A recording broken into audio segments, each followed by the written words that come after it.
صلی اللہ علیہ وسلم نے خوارج کے بارے میں ایک پیشن گوئی کی تھی کہ تم میں سے ایک شخص ایسا ہے جو دین کی تعویل کے لیے اپنے ہی مسلمان بھائیوں کے خلاف تلوار اٹھائے گا، اور وہ شخص وہ ہے جو اس وقت میری جوتیاں سی رہا ہے، اور وہ شخص تھا حضرت علی۔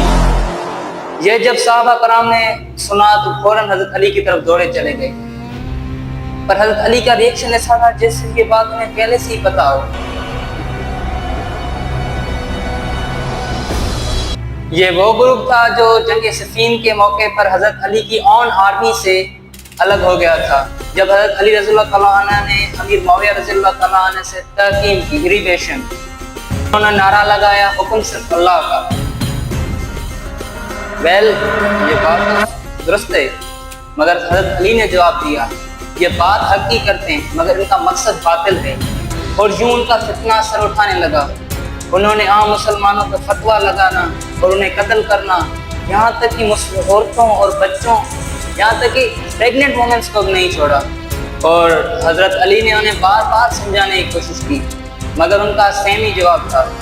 تو حضرت علی کو مجبوراً ان کے خلاف تلوار اٹھانا پڑی اور یوں لڑی گئی جنگ نہروان۔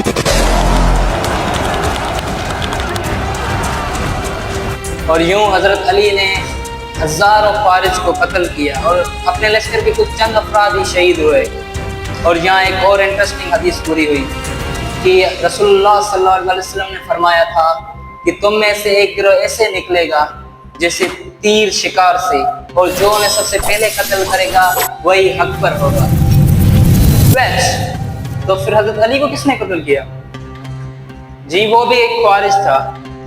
جب جنگ نہروان لڑی گئی تو ان میں سے لگ بھگ سبھی کو حضرت علی نے قتل کر دیا، مگر چند افراد ان میں سے بچ گئے، اور ان میں سے 3 لوگوں نے پلان بنایا ریونج لینے کا، اور 3 ٹارگٹ چنے: حضرت علی رضی اللہ تعالیٰ عنہ کوفہ، امیر معاویہ رضی اللہ تعالیٰ عنہ دمشقس، عمر بن العاص ایجپٹ۔ حضرت امیر معاویہ رضی اللہ تعالیٰ عنہ اور عمر بن العاص رضی اللہ تعالیٰ عنہ تو بچ گئے، مگر تیسرا خوارج عبد الرحمن بن ملجم اپنے پلان میں سکسیس ہو گیا اور حضرت علی کو نماز پڑھتے ہوئے شہید کر دیا گیا۔ جب حضرت علی کی شہادت ہوئی تو ایک نیا خلیفہ، the fifth خلیفہ آف اسلام، حضرت حسن علیہ السلام کو خلافت ملی۔ فرسٹ چیلنج، امت 2 حصوں میں بڑھ چکی تھی۔ ایک طرف تھا حضرت حسن علیہ السلام جو خلافت کا رائٹ فل وارث، دوسری طرف تھا حضرت امیر رضی اللہ تعالیٰ عنہ جس کے پاس شام، ایجپٹ کی پولیٹیکل سپورٹ تھی۔ دونوں سائڈز وار کے لیے ریڈی کھڑے تھے، مگر حضرت حسن علیہ السلام نے وہ راستہ اپنایا جو نبی صلی اللہ علیہ وسلم کا مشن تھا۔ انہوں نے صلح کا راستہ اپنایا۔ اپنے قریبی ساتھیوں کی ناراضگی کے باوجود بھی حضرت حسن علیہ السلام نے امیر معاویہ رضی اللہ تعالیٰ عنہ سے صلح کی اور اپنی خلافت چھوڑ دی۔ اس فیصلے سے کچھ قریبی ناراض بھی تھے، کچھ حیران تھے، مگر حضرت حسن علیہ السلام نے کہا میں نہیں چاہتا کہ میری وجہ سے امت محمدی صلی اللہ علیہ وسلم میں خون بہے۔ یہ صلح تاریخ میں صلح الجماع کہلائی۔ یہ وہ سال تھا جو بنا تلوار اٹھائے دونوں سائڈز ایک ہو گئے اور امت محمدی صلی اللہ علیہ وسلم پھر ایک ہو گئی۔ یہ کوئی معمولی اچیومنٹ نہ تھا، یہ وہ تھا جو نبی صلی اللہ علیہ وسلم نے پہلے ہی بشارت دی تھی کہ یہ میرا بیٹا حسن سردار ہے اور 2 بڑے گروہوں میں صلح کروائے گا۔ صلح کے بعد حضرت حسن علیہ السلام نے سیاست سے الگ ہو کر مدینے میں ایک پرامن زندگی گزاری، امن کا سفیر بن کر، پر بنو امیہ نے وہاں بھی ان کو نہیں چھوڑا، انہیں بار بار زہر دیا گیا۔ پھر ایک موقع ایسا آیا کہ شدید زہر میں مہینوں تک تکلیف میں رہنے کے بعد ان کی شہادت ہوئی۔ نبی صلی اللہ علیہ وسلم کا وہ بیٹا جو امت کو جوڑنے کے لیے خاموش ہو گیا، وہ شہید ہو گیا۔ حضرت حسن کی شہادت کے بعد پوری امت میں سکون تو تھا، مگر خطرہ اندر ہی اندر پل رہا تھا۔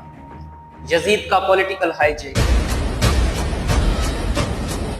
یزید ایک شراب نوش، بادشاہی مزاج اور ظالم جابر حکمران تھا۔ انہوں نے اس کا تو سب سے بڑا ظلم یہ تھا کہ وہ خلیفۃ المسلمین کہلوانے لگا۔ خلیفہ کوئی یہ نہیں کہ بادشاہی نظام نہیں کہ باپ کے بعد بیٹا، یہ صلاح مشورے سے ہوتا ہے اور لوگ اپنی مرضی سے اپنی رضا خوشی سے بیعت کرتے ہیں۔ تلوار کے زور پر سب سے بیعت لینا شروع کر دی،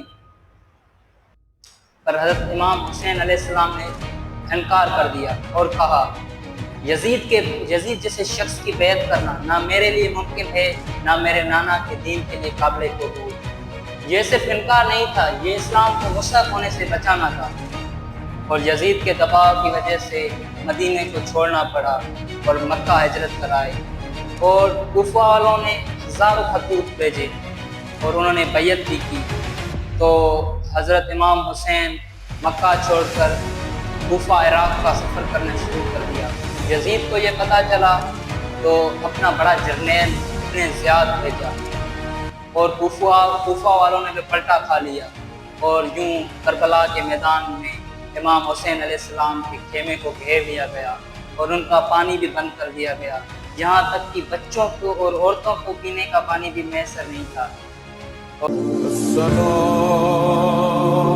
پھر یوں 10 محرم کا دن آیا، ایک ایک کر کے عباس، علمدار، علی اکبر، یہاں تک کہ علی اصغر 6 ماہ کا بچہ تک شہید کر دیا گیا۔ تنہا، زخمی مگر دل میں جرت اور زبان پر ذکر الہی، انہوں نے کہا میں حق پر ہوں اور کبھی باطل سے سمجھوتا نہیں کروں۔ اور پھر امام حسین سجدے میں گئے اور شمر نے تلوار اٹھائی اور امام علیہ السلام کا سر تن سے جدا کر دیا گیا، اور یوں امام حسین علیہ السلام کی شہادت ہو گئی۔ امام حسین علیہ السلام کی شہادت کے بعد ایک یزید کو تاریخ کا بدترین کردار بنا دیا، اور امام حسین علیہ السلام کو سید الشہداء، حق کا شہزادہ، دین کا محافظ۔ سبسکرائب